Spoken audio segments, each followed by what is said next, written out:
看什么呢，大哥？这个宾果 Plus 这个安全结构还是挺讲究的。来，给个镜头看这儿啊，它这有一个保护的，像一个环抱起来一个梁一样。因为都是就是前置电机平台的很多车，比如说比亚迪卖的很好的车，其实它是没有这个结构的，它就是很简单粗暴，哐一个大前防撞梁，对吧？然后这个后面就给你塞进去，它里面还有一个缓冲的区域。所以我觉得50之前宾果也是，它也有这个区域，那宾果 Plus 也有。在安全上，我觉得50还是底线守的比较好的。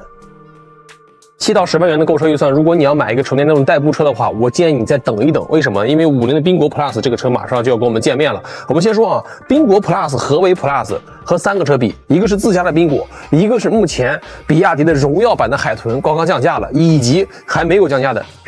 没有荣耀版的比亚迪海鸥啊。我们先说车身尺寸啊，它相比于老款的宾果，车长、电机、马力和电池包都增加了。以前老的宾果车长是3950毫米，那轴距是2560毫米。那宾果 Plus 呢，车长是4090毫米，轴距是2610毫米。作为一个这个级别的小车，其实增加蛮大的。然后之前的最满配的宾果啊，注意啊，最满配的宾果是一个就是300多公里的续航的宾果，它的电池包是37.9度电池包啊，可以是官方说是可以将近400的续航，其实实测是300多的续航，电机马力是50千瓦。那这台宾果 Plus 呢，电池包直接来到了50.6度的电池包，电机马力是75千瓦，是目前除了骑士版的比亚迪海豚、海鸥，包括老宾果，它的电机马力最高的，电机马力已经超过100匹马力，同时的纯电续航是510公里，也是目前海鸥全系啊、海豚全系续航没有它长的。为什么呢？因为海豚如果你买最低配，它为了降低售价，那个荣耀版是99800，它的电池包只有32度，所以说纯电续航只有300多公里。那比亚迪海鸥呢，最大的最高配啊是38.8度电池包，所以说我觉得宾果 Plus 在纯电续航包括电机马力上是相较于海豚和海鸥都有绝对的一个价格优势了。那同时呢，这个车的外观设计相较于海豚和海鸥而言，最起码它有设计感了。其实我一直以来都是说，海豚这个车啊，它卖的就是一个性价比，就是这个价位10万元之内纯电动车型，它是最便宜并且它最大的这个块头。那现在的宾果 Plus 出来了，只要价格有优势的话，我觉得它一定会抢到海豚以及海鸥这2个车的一个市场。首先车身有搁着很多的原色可选啊，它做了一个黑色的一个撞色，包括这个后视镜也是做了一个撞色的一个设计，所以我觉得相较于海豚那种已经3、4年的设计，最起码它的设计是一个当下的设计。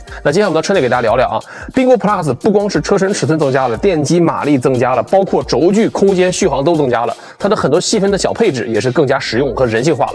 来，我们先看整个内饰配色啊，它有2种内饰配色，那这个是一个偏绿色和黑色的一个配色。一般像这种价位比较低的一个就是电动车作为以代步为主题的车型，其实内饰只要说得过去就行了。但是呢，这台宾果 Plus 内饰的配色上给你用了一点小的心思啊，就是它有2种配色可选，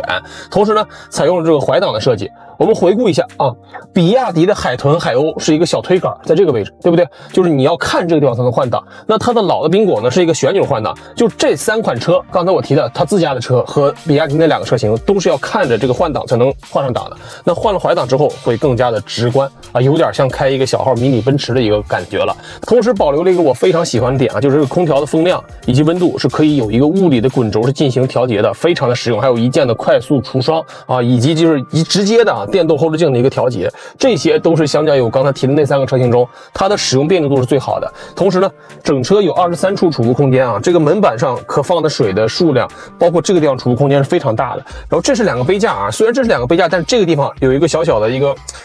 倾斜的斜面，大家看，注意看这儿。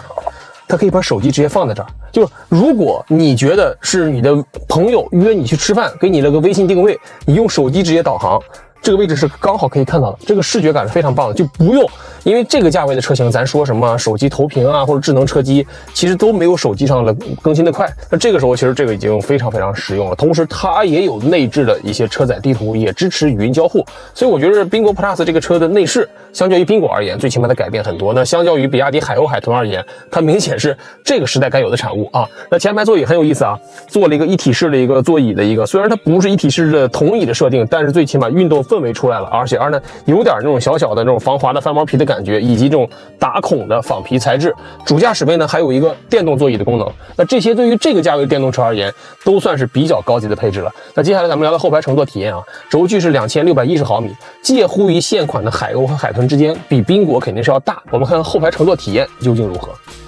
来，我们坐进后排啊，咱就说这个后排乘坐体验，对吧？前面是我的坐姿，我是1.85米的身高，将近1拳多的一个余量。其实这个空间相较于海鸥是明显大的，相较于海豚，它并不输给海豚。你别看海豚的轴距比它大，但其实海豚的后排得房率没有它高，而且这个车，刚才我说的那一众竞品中都是没有后排空调出风口，对吧？但是它有一个很大的一个储物盒，这是可以直接放下一包抽纸的，这个是非常实用的。但是问题来了啊，目前这个车是没有天窗的版本，但是海豚的优势是什么？就是